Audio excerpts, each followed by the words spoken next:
Keragaman dalam masyarakat akan menjadi sebuah kekayaan, kelebihan, dan kebanggaan ketika setiap masyarakatnya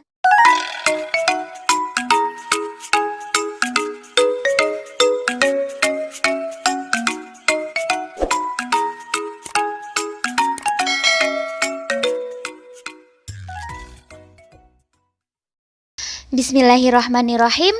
Assalamualaikum adik-adik. Di video kali ini kita akan belajar materi kelas 4, tema 1, subtema 3, bersyukur atas keberagaman, pembelajaran 4 dan 5. Tujuan pembelajaran ini sebagai berikut.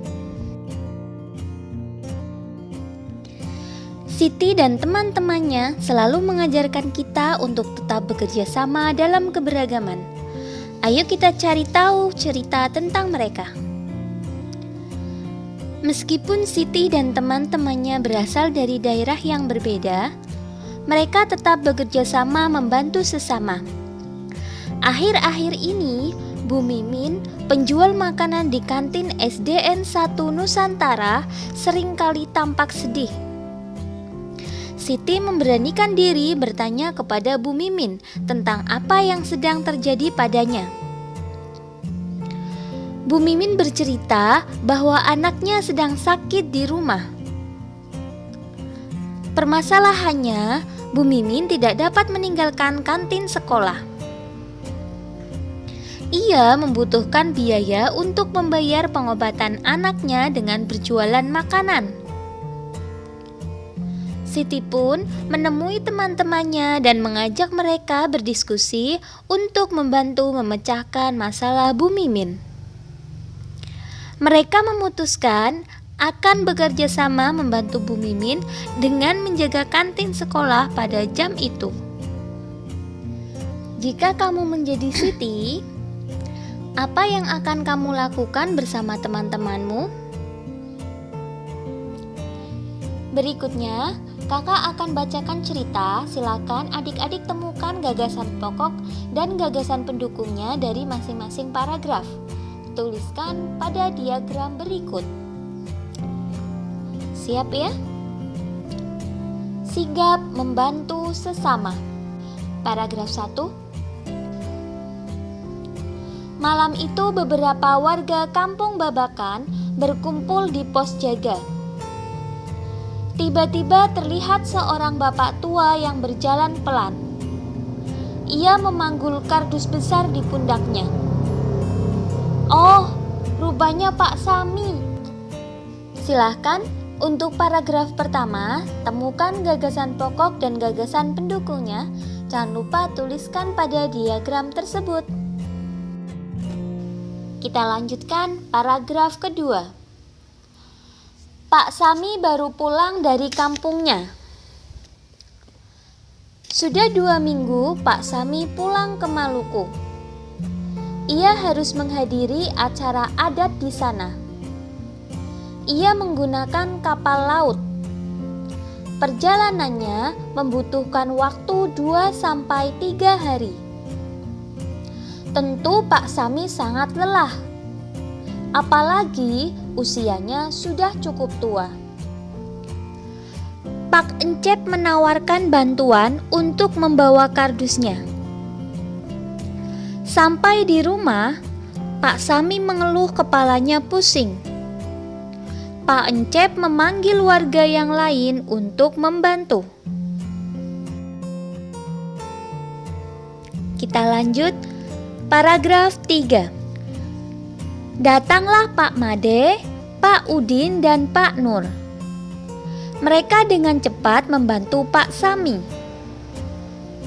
Pak Made dan Pak Encep membersihkan tempat tidur. Pak Udin mengambilkan air hangat untuk membuat teh. Pak Nur membelikan makanan. Setelah makan dan meminum teh hangat, Pak Sami beristirahat. Ia senang warga desa membantunya. Di kampung ini, Pak Sami merasa memiliki keluarga. Manfaat yang dapat kita ambil dari cerita ini adalah kebersamaan dan kerjasama. Silahkan tuliskan gagasan pokok dan gagasan pendukungnya. Kamu telah belajar dan berlatih meragakan tari Bungong Jumpa dari Aceh. Sekarang, kamu akan menampilkan tari tersebut secara berkelompok. Sebelum kamu melakukan penampilan tari Bungong Jumpa, kamu harus ketahui dulu keterampilan yang diperlukan dalam menari. Keterampilan dalam menari diantaranya yaitu yang pertama, keterampilan gerak. Jelas ya, karena menari kan meragakan, bergerak. Berikutnya, kepekaan musikal. Kepekaan musikal ini maksudnya adalah peka dalam menyelaraskan gerak tubuh dengan musik. Kemudian yang ketiga, mampu menghayati dan mengekspresikan peran. Berikutnya, kamu diminta mengapresiasi penampilan tari Bungong Jumpa yang ditampilkan oleh temanmu. Apresiasi seni yaitu suatu penilaian terhadap suatu karya seni, mulai dari mengenali, menilai, dan menghargai makna atau nilai-nilai yang terkandung dalam karya seni tersebut. Atau dengan kata lain, memahami atau menikmati secara menyeluruh terhadap suatu karya seni, sehingga kamu mampu memberikan penilaian. Kakak contohkan untuk apresiasi penampilan tari Bungong Jumpa. Misalnya, kelompok 1. Hal yang sudah dilakukan dengan baik yaitu meragakan gerak dasar tari Bungong Jumpa dengan benar. Hal yang perlu ditingkatkan yaitu kekompakan dalam melakukan tarian berkelompok. Contoh untuk sarannya, perbanyak melakukan latihan secara berkelompok agar semua anggota kelompok dapat meragakan tarian dengan kompak dan selaras. Ayo menulis. Kamu telah mengenal tentang keragaman sosial dan budaya pada pelajaran sebelumnya. Sekarang, kamu akan menulis tentang keragaman sosial dan budaya yang ada di provinsimu. Kakak contohkan keragaman sosial dan budaya di provinsi tempat tinggal kakak, yaitu Jawa Tengah. Yang pertama, kakak mulai dari rumah adat.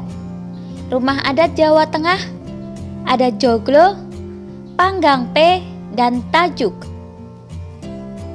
Kemudian untuk pakaian adat ada kebaya, jawi jangkep, dan surjan. Lalu tari tradisional Jawa Tengah, ada tari gambyong, ada tari bondan payung, dan lain sebagainya. Kemudian untuk suku di Jawa Tengah, ini ada beberapa suku yang tinggal di Jawa Tengah. Yang mayoritas tentunya suku Jawa. Kemudian ada suku Sunda, ada juga suku Tionghoa, Madura, Batak, dan lain sebagainya. Lalu bahasa yang digunakan di Jawa Tengah itu ada bahasa Indonesia dan juga bahasa Jawa. Untuk agamanya, agama yang ada di Jawa Tengah itu meliputi 6 agama. Seperti agama yang diakui di Indonesia. Ada Islam, Kristen Protestan, Kristen Katolik, kemudian ada Hindu, Buddha, dan ada Konghucu. Peninggalan budaya ada wayang, keris, ukiran Jepara, kirab apem sewu, dan upacara tedak siten. Keragaman dalam masyarakat akan menjadi sebuah kekayaan, kelebihan, dan kebanggaan ketika setiap masyarakatnya bisa saling menghormati dan saling bertoleransi satu dengan yang lain. Alhamdulillah, sekian video pembelajaran kali ini. Semoga bermanfaat, banyak kekurangan kakak mohon maaf. Selamat belajar dan jangan lupa jaga kesehatan. Semoga senantiasa dimudahkan oleh Allah Subhanahu wa Ta'ala. Wassalamualaikum warahmatullahi wabarakatuh.